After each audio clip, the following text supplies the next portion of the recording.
Fellow comrades, good afternoon.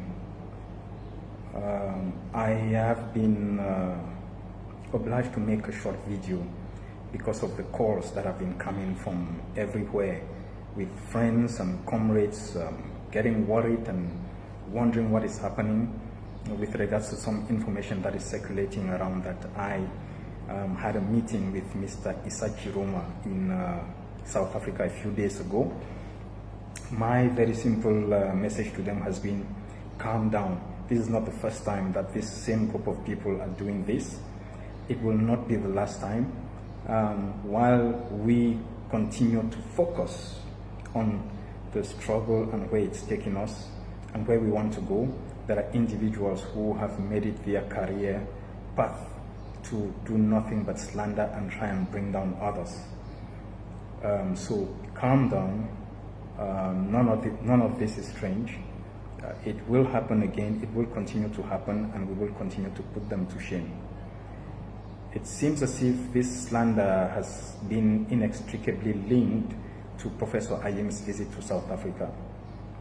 I remember that a few months ago, Professor Ayim had informed me of his intention to travel to South Africa for religious purposes, and in fact, I had assisted him in carrying and doing some courier activities for him. But I didn't know that he had finally arrived in South Africa or was having meetings. And this is largely due to the fact that on the one hand, he didn't inform me, but on the other, I have been out of the country for the past almost 2 months. So I'm really not sure who is doing what is happening there. And the first thing, of course, that I did was reach out to Professor Ayim this morning. I tried calling him a few times, and maybe it was too early for him, and so I left a message, which is a very simple one.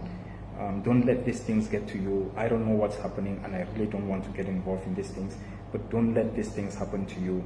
There are people in our community, in our society, who seem to be our comrades, but who have got agendas that's known to them. Now, what I find interesting about this whole campaign, which is not very different from the campaign that went out there saying that I refuse to cooperate with investigators to the Naira abductions, is the fact that these individuals, usually in their haste, do not do any bit of research. Otherwise, the first thing they would have tried to do is find out, where am I? What part of the world am I in? And maybe in their haste and in their obsession to try and get me nailed, would have at least try and link it to whatever part of the world I am in, which unfortunately they didn't do, as they never do. The second key thing that stands out is the fact that we do know that a lot of these individuals who do this happen to be very often hungry individuals with scores to settle. There is nothing we can do about that. Today, with the social media, it's become the social media has become such a powerful tool. It has done magic for us, but it is also a tool that has been used to do a lot of damage. And when people call me and they're like, oh yeah, you have to fight back, you need to do something, I'm like, what do you want me to do? The one thing I will not do is go down to the level of such individuals, because that's all they want. And so when you have individuals passing for journalists and activists, and all they're doing is shifting positions constantly every week, and you never really know where they belong, then you don't want to go playing their games. The second key thing we need to note is that the social media and the loud noises that you hear on social media is largely made by people who have got nothing to contribute.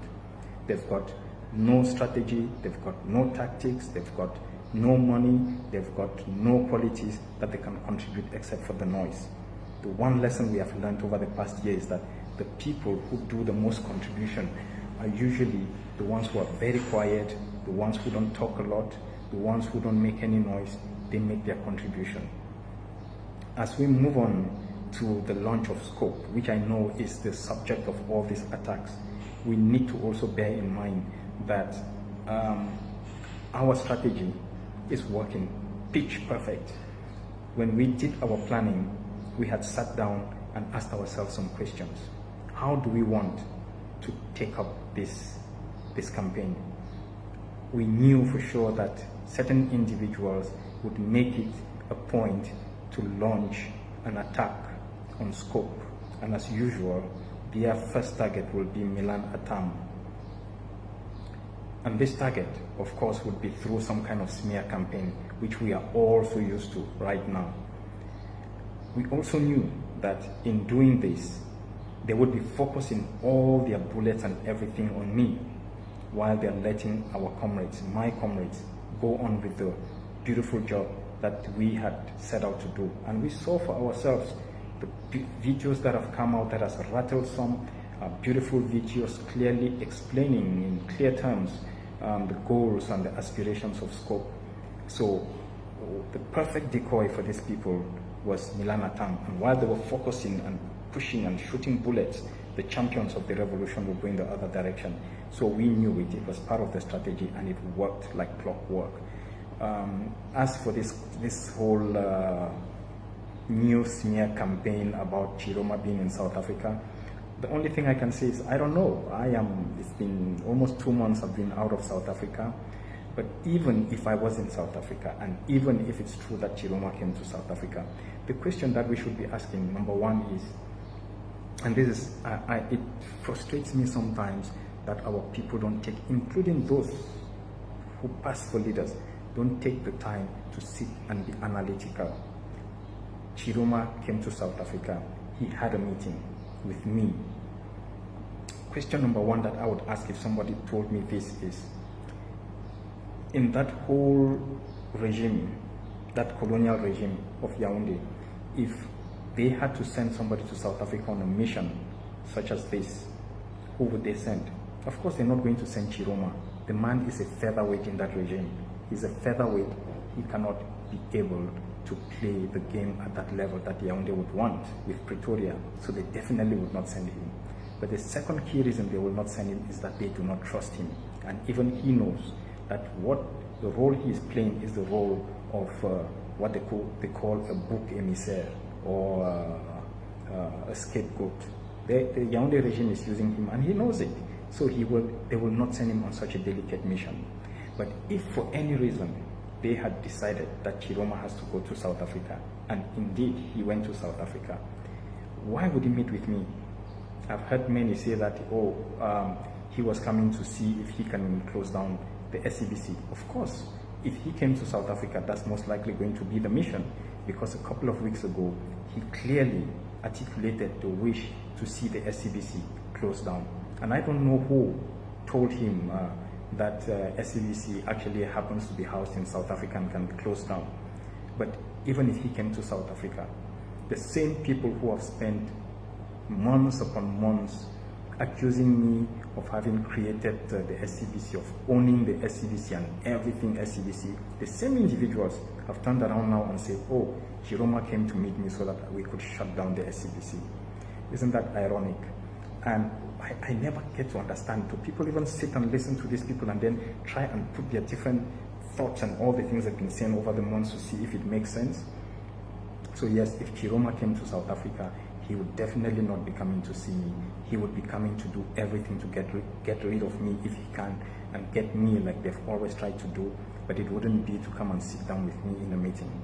So did he come to South Africa? I don't know. But in the absence of evidence, I would say no, he did not come. Two, even if he came, would I be the one he would be coming to have a meeting with? Why should he come and meet me? I am the perceived enemy. I'm the perceived devil that set up SABC. I'm the perceived devil that has got this SABC station running. Chiroma would not come to see me to try and shut down SABC. He would be seeing somebody else to shut it down. The questions we should be asking, therefore, is who are those individuals who have been working very hard over the past 1 year to do everything to shut down the SABC, to do everything to know where the machines are housed, to do everything to know exactly what company is the service provider. When you ask those questions and find out who are those individuals who are asking these questions, then you know perhaps who Chiroma would be coming to meet in South Africa. But all in all I can say is I am not in South Africa. I will be traveling to South Africa in the next couple of days in order to attend the Scope launch. It is an event that I'm really looking forward to. I'm excited, and I'm looking forward to all my comrades and those who will be participating and celebrating with us as we launch the coming of this movement that I believe, I'm very certain, and I'm confident is going to change things for us. Thank you very much. A luta continua.